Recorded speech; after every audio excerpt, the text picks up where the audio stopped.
जम्मू कश्मीर में आजादी के 72 सालों तक पिछड़ों के साथ, दलितों के साथ, महिलाओं के साथ दोयम दर्जे का व्यवहार होता रहा, उनके साथ भेदभाव होता रहा, अत्याचार होता रहा हर एक स्तर पर। लेकिन जब 5 अगस्त 2019 को आर्टिकल 370, आर्टिकल 35 का खात्मा हुआ तो ये तमाम भेदभाव एक झटके से खत्म हो गए। उसके बाद सरकार की कोशिश ये रही कि हर एक तबके को, हर एक समुदाय को, जिनको 72 सालों से उनका संवैधानिक हक नहीं मिला था, उनको हक धीरे धीरे रैशनलाइज तरीके से उनका हक दिया जाए। लोगों में उम्मीद भी बढ़ी। हाल ही में हमने देखा कि किस कामयाबी से जम्मू कश्मीर में जब जिला परिषद के, जिला पंचायत के चुनाव हुए तो उसमें एसटी कम्युनिटी को, शेड्यूल्ड ट्राइब के लिए और महिलाओं के लिए पॉलिटिकल रिजर्वेशन लागू किया गया और हमने देखा कि किस तरीके से महिलाएं और एसटी कम्युनिटी के लोग चुनकर आए। ये एक कामयाब कोशिश है। अब जब इस तरह का सरकार की तरफ से कोशिश जारी है तो अलग अलग समुदाय में, पिछड़े समुदाय में ये उम्मीद जगी है कि उनका भी भला होगा। एक उम्मीद जगी है जम्मू कश्मीर की पहाड़ी कम्युनिटी में भी, यानी पहाड़ी स्पीकिंग जो आबादी है उसमें भी एक उम्मीद जगी है।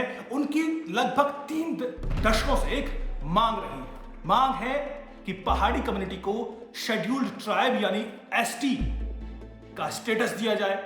लगभग 1978 के बाद से ही यह मांग लगातार जारी है, लेकिन हर एक स्तर पर उनकी इस मांग को अब तक ठुकराया जाता रहा है। लेकिन अब जम्मू कश्मीर की पहाड़ी कम्युनिटी को यह उम्मीद जगी है कि उनको भी उनके अधिकार जरूर मिलेंगे और इसके कुछ जो साइन है वो दिखाई भी देने लगे हैं कि जल्द ही केंद्र सरकार पहाड़ी कम्युनिटी को जम्मू कश्मीर में एसटी स्टेटस देने जा रही है।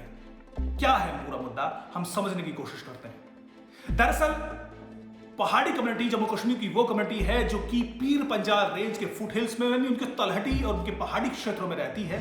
ये ज्यादातर एलओसी यानी लाइन ऑफ कंट्रोल का जो क्षेत्र है या फिर बॉर्डर एरिया है, उनके पहाड़ी क्षेत्रों में रहने वाली पहाड़ी स्पीकिंग कम्युनिटी है।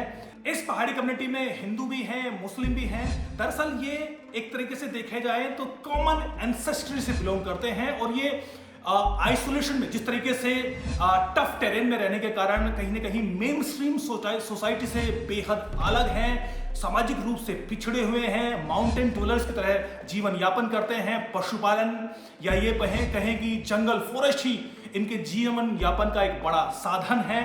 और चूंकि ये मेन स्ट्रीम से थोड़ा अलग रहते हैं तो कल्चरली, एजुकेशनली काफी पिछड़े हुए माने जाते हैं और जो जिस तरह से टफ टेरेन में ये रहते हैं वहां पर हर एक तरीके से इनको पिछड़ा हुआ माना गया है। लैंग्वेज के आधार पर इनको आइडेंटिफाई किया जाता है कि जो चाहे वो मुस्लिम हो, हिंदू हो, ये इस एरिया में रहने वाले लोग पहाड़ी जो बोली है, पहाड़ी भाषा है जम्मू कश्मीर में, उसको ये बोलते हैं। और कहीं ना कहीं अगर हम इनको देखें तो प्रीमेटिव एरा से ही ये एक तरह की एंसेस्ट्री, एक ही क्लैन के लोग माने जाते हैं। इनके आपस में जो कल्चरल जो ये कहें कि कस्टम्स है वो भी काफी मिलते जुलते हैं। और जिस तरीके से जो सामाजिक संरचना है इस पहाड़ी कम्युनिटी की, वो कहीं ना कहीं बेहद पिछड़ी हुई है। आज के एरा में हम अंदाजा लगाए तो, तुलना करें तो, खासतौर पर अगर हम इनके सामाजिक ताने बाने को देखें तो सजातीय विवाह ही लगभग 100% सजातीय विवाह ही एक लोग करते हैं, किसी तरह की यानी इसको एंडोगमी बोलते हैं कि वो ही ये करते हैं, जिसकी वजह से इनकी जो एक डिस्टिंक्टिव एक आइडेंटिटी लगातार बनी हुई है, उसमें किसी तरह की कोई मिलावट अब तक नहीं है। 1978 से ही ये मांग उठती रही है कि उससे पहले गुजर समुदाय, बकरवाल, इनको भी एसटी स्टेटस नहीं था, लेकिन 1978 में मांग उठी थी कि उनको भी पहाड़ी कम्युनिटी को भी, गुजर बकरवाल को भी, गद्दी कम्युनिटी को भी, सन्यासी को, इस तरह की कम्युनिटी को एसटी का स्टेटस दिया जाए। 1989 में जम्मू कश्मीर की तत्कालीन जम्मू कश्मीर सरकार की कैबिनेट ने एक प्रस्ताव पास किया था और उन्होंने केंद्र सरकार को गुजर बकरवाल को, पहाड़ी कम्युनिटी को, सन्यासी को, गद्दी को, तमाम समुदाय को एसटी स्टेटस देने के लिए कहा था। उस वक्त 1991 में तमाम कम्युनिटी को एसटी स्टेटस दे दिया गया था, सिर्फ पहाड़ी कम्युनिटी को छोड़ दिया गया था। उन्होंने कहा था कि भाई इसमें इनको आइडेंटिफाई करना अभी उस तरीके से जो कैटेगरी है उसमें फॉल नहीं करता है, तो उनको छोड़ दिया गया। उसके बाद लगातार मांग उठती रही।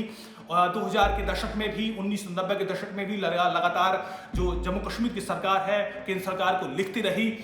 2012 में फिर से जम्मू कश्मीर की सरकार ने लिखा तो वहां जो गृह मंत्रालय था उन्होंने एक नोट लिखा कि भाई पहाड़ी कम्युनिटी को एक रिसर्च करके दरअसल इसको किसी तरीके से एक साइंटिफिक तरीके से आइडेंटिफाई किया जाए। तो 2013 में एक कमीशन बना था, पीरजादा अमीन के चेयरमैनशिप में एक कमीशन बना और उसने पूरी पहाड़ी कम्युनिटी का एक तरीके से ब्यौरा इकट्ठा किया, उसकी जांच की, उसको कंपाइल किया, एक तरह की प्रोफाइलिंग पहाड़ी कम्युनिटी की और उस प्रोफाइलिंग के आधार पर फिर से सिफारिश की गई 2016 में महबूबा मुफ्ती सरकार द्वारा कि भाई tribal ministry of tribal affairs केंद्र सरकार की, उनको कहा गया कि पहाड़ी कम्युनिटी हर तरीके से शेड्यूल्ड ट्राइब को जो दर्जा है उस कैटेगरी के जो रिक्वायरमेंट्स है उसमें फॉल करती है, उनको एसटी कैटेगरी का शेड्यूल्ड ट्राइब का दर्जा दिया जाए। लेकिन उसके बाद भी अब तक केंद्र सरकार की तरफ से कोई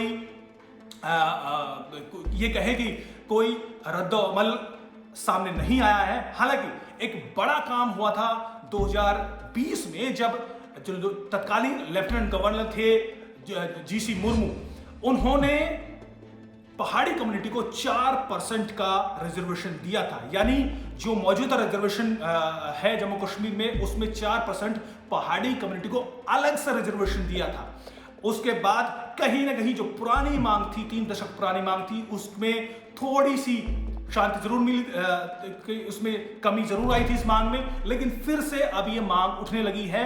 उनका कहना है कि हर तरीके से वो एसटी कैटेगरी में ही फॉल करना चाहिए, एसटी कैटेगरी का दर्जा उनको देना चाहिए, क्योंकि 4% का जो रिजर्वेशन दिया गया है उसमें भी एक सीलिंग बंधन लगा दिया गया है। उसके तहत अगर किसी भी पहाड़ी कम्युनिटी में फॉल करने वाले परिवार की जो आय है, सालाना आय है, अगर 8 लाख से ज्यादा है तो वो इसमें उनको इस रिजर्वेशन का फायदा नहीं मिलेगा। यानी नौकरियों में भी और जो एजुकेशनल इंस्टीट्यूट है उनमें 4% का एडमिशन का जो फायदा मिलता है वो उनको नहीं मिल पाएगा। अगर हम एसटी कैटेगरी में देखें या एससी में देखें या फिर दूसरी कैटेगरीज में देखें तो इस तरह का बंधन कहीं नहीं है।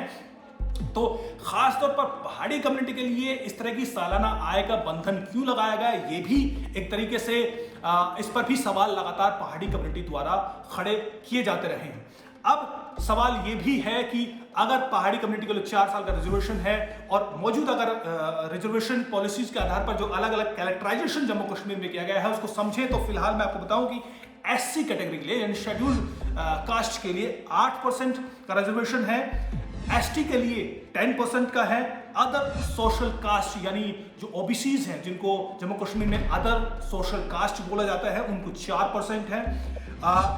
इंटरनेशनल बॉर्डर और एलओसी पर रहने वाले लोगों के लिए भी अलग से रिजर्वेशन है, वो भी 4% है।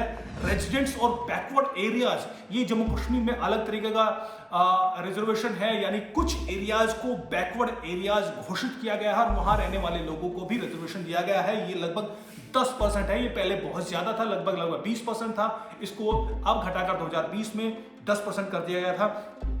पहाड़ी कम्युनिटी को इस वक्त 4%, जैसे कि मैंने बताया 4% है। ईडब्ल्यूए यानी इकोनॉमिकली वीकर जो ईडब्ल्यू सेक्शन जो है ईडब्ल्यूएस, उसको भी 10% का रिजर्वेशन मिला है जब केंद्र सरकार ने लागू किया था, जम्मू कश्मीर में भी लागू किया गया। और फिजिकली हैंडीकैप के लिए भी 4% का रिजर्वेशन है। अब एसटी को 10% का है और पहाड़ी कम्युनिटी को 4% का है। वो चाहते हैं कि दोनों को मिला दिया जाए, यानी 14% एसटी को दे दिया जाए और एसटी का दर्जा मिले। अब ये मांग 3 दशक से उठ रही है, लेकिन ऐसा लगता है कि सरकार ने तय कर लिया है, केंद्र सरकार ने, कि आने वाले चुनावों से पहले ये दर्जा दे दिया जाए। क्योंकि हाल ही में 24 अक्टूबर को जब गृह मंत्री अमित शाह जम्मू गए थे, जम्मू कश्मीर के दौरे पर गए थे, तो वहां पर भी एक रैली के दौरान जम्मू कश्मीर जो गृह मंत्री है उन्होंने कहा था कि पहाड़ी कम्युनिटी के लोग भी जल्द विधानसभा में बैठेंगे, उनके लोग भी मंत्री बनेंगे। और एक तरह का इशारा किया था कि जो 3 दशक पुरानी मांग है वो पूरी होने जा रही है। एक ट्वीट भी उन्होंने किया था, उसमें उन्होंने लिखा था कि मोदी जी के नेतृत्व में अनुसूचित जाति और जनजाति हेतु सीटें आरक्षित करने के लिए आयोग बन गया है। अन्य पिछड़ा वर्ग की जातियां भी तय होने वाली हैं। पहाड़ी जनजाति समुदाय हेतु 4% आरक्षण दिया गया है। अब उनके नुमाइंदे भी विधानसभा में गौरव के साथ बैठेंगे और मंत्री बनकर आएंगे। यानी ये तभी संभव होगा क्योंकि एसटी कम्युनिटी को ही एससी और एसटी कम्युनिटी को ही पॉलिटिकल रिजर्वेशन दिया जाता है। अगर उनको एसटी कैटेगरी में डाल दिया जाएगा तो वो भी उनको पॉलिटिकल रिजर्वेशन मिलेगा, यानी पहाड़ी कम्युनिटी के लोग भी चुनकर आएंगे, विधानसभा में बैठेंगे। तो एक तरह का इशारा मिला, और जब ये इशारा आया तो जो पहाड़ी कम्युनिटी है उनकी तरफ से भी ये मांग धीरे धीरे तेज होने लगी है। एक बड़ी, अगर हम आंकड़ों के लिहाज से देखें तो बड़ी कम्युनिटी है कुपवाड़ा में, बारामूला में, राजौरी में, पुंछ में, इन तमाम इलाकों में बड़ी संख्या में पहाड़ी कम्युनिटी रहती है, पहाड़ी स्पीकिंग आबादी रहती है। अनंतनाग में भी अच्छी खासी आबादी है। इसके अलावा शोपियां, जम्मू कश्मीर के हर एक जिले में 2-3% ये आबादी बनी हुई है। अगर एसटी कैटेगरी में उनको डाल दिया जाता है तो निश्चित तौर पर ये जो पुरानी 3 दशक पुरानी मांग है उनको कहते कहिए उनको अधिकार, उनका हक मिलेगा, और उसका फायदा आने वाले दिनों में भी जम्मू कश्मीर में बीजेपी को जरूर मिलेगा अगर वो एसटी कैटेगरी का दर्जा पहाड़ी कम्युनिटी को दे देती है। लेकिन अभी देखना बाकी है कि आगे शतरंज की चाल किस तरीके से चली जाती है। मांग लगातार की जा रही है और उम्मीद भी, जहां तक मेरी जानकारी है, कि केंद्र सरकार अपना मन बना चुकी है, बस एक मुहर लगना बाकी है, यानी नोटिफिकेशन जारी होना बाकी है। अधिकार पहाड़ी कम्युनिटी को मिलकर रहेगा। नमस्कार।